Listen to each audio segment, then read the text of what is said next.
Hello, welcome to Salt and Light Canning. I'm Jessica and this is my kitchen. I'm happy that you're here. Today we are making some garlic dill pickles. They are my daughter's very favorite pickles that I make, so we're making her some pickles. I have in this pot 8 cups of filtered water, and to that I'm going to add 8 cups of 5% acidity vinegar. I'm also going to add 8 teaspoons of sugar and 8 teaspoons of salt. I am using pickling and canning salt. Please use whatever salt you want. I just wouldn't recommend iodized salt. Now I have my brine in this pot. I'm going to turn on the stove and get it heated up just enough to dissolve the salt and the sugar. And then I'm going to turn it off and let my brine cool. Part of having crispy pickles is to not pour hot brine over your vegetables. So I'll be back in just 1 minute. All right, well, to make pickles, you need cucumbers. I have some little baby cucumbers here. Now, another important thing that you need to do if you're going to have crispy pickles is you need to cut off the ends.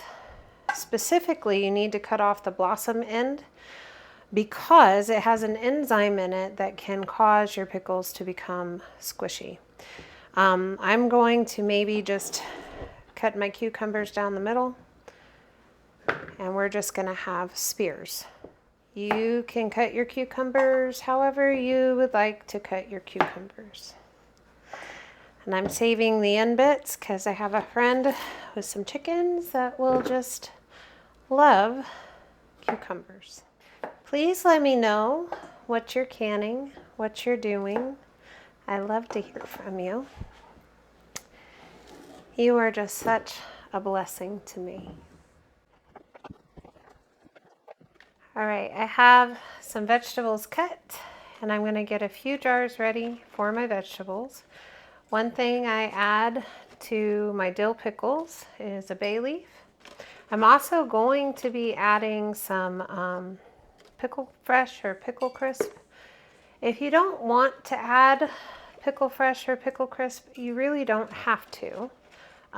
Just make sure you add things to your jars that have tannins. One thing that I add that has tannins is bay leaves.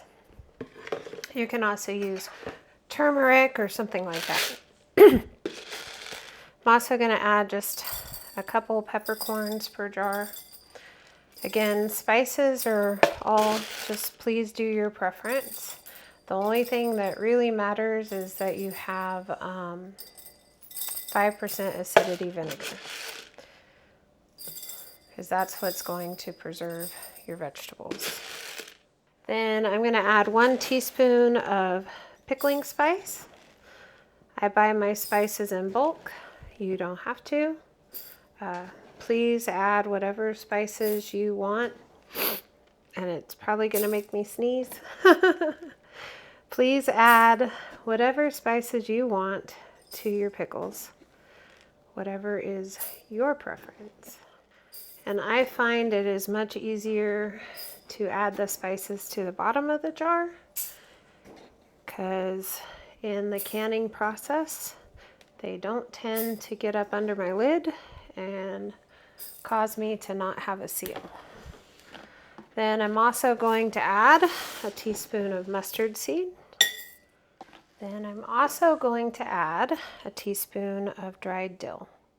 And I am growing dill, but it's not quite ready. Time for my vegetables. So I kind of just layer as I go. So I'll put a couple cloves of garlic, and then I'll put some cucumbers in the jar. They won't be pickles for about 6 weeks. You've got to give your veggies time to sit in the brine and become pickles. So until then, they're just veggies in a vinegar brine.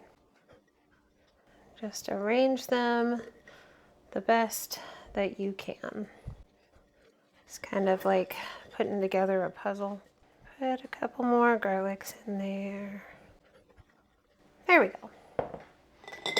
I'm just gonna keep filling jars, and I'll be back when I'm doing something else. So like I said, I'm adding a little bit of pickle fresh to each jar, about 1/4 teaspoon. And this is just going to help make sure that my pickles stay crispy. Again, you don't have to do this. There are lots of steps that you can take to ensure for crispier pickles. This is just something that I do. You can find this in my Amazon link down below. I also have my brine, and it is cooled down to like room temperature. So I'm going to fill my jars. You want to fill to about 1/2 inch of headspace, or as close as you can. Don't get too stressed out about things. It's just pickles. I absolutely love the way pickled vegetables look in the jar. They are so pretty. Now, if you didn't want to add any sugar to your brine, you don't have to. Just bear in mind that sometimes with the acidity, your garlic can turn blue. And the sugar helps prevent that. It doesn't mean that it still doesn't turn blue. Sometimes it does. There's just an enzyme inside of garlic that will cause it to turn blue. Just happens. It's no big deal. You're not going to poison anybody by eating blue garlic. It's fine. All right, I'm going to debubble the best that I can. It's kind of hard with pickles, just because I've packed them in there. So just do your best. Don't stress. It's just pickles. And they are going to be delicious. So botulism and those kinds of things cannot survive in an acidic environment. So for pickles, as long as you're using acidity, the 5% acidity that we talked about, you really don't have to worry about it.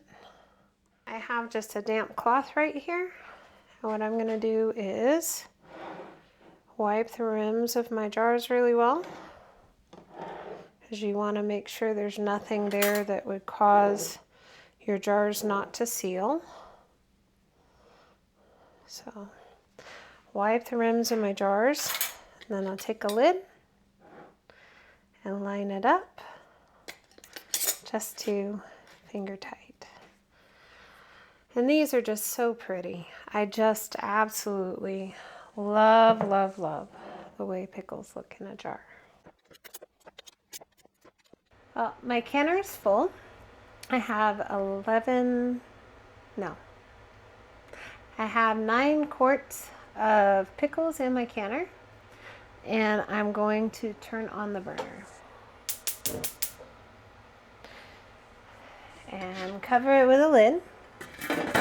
I'm going to let this process for about 10 minutes. I'm not going to do much more than that. It's really just to get the lids to seal.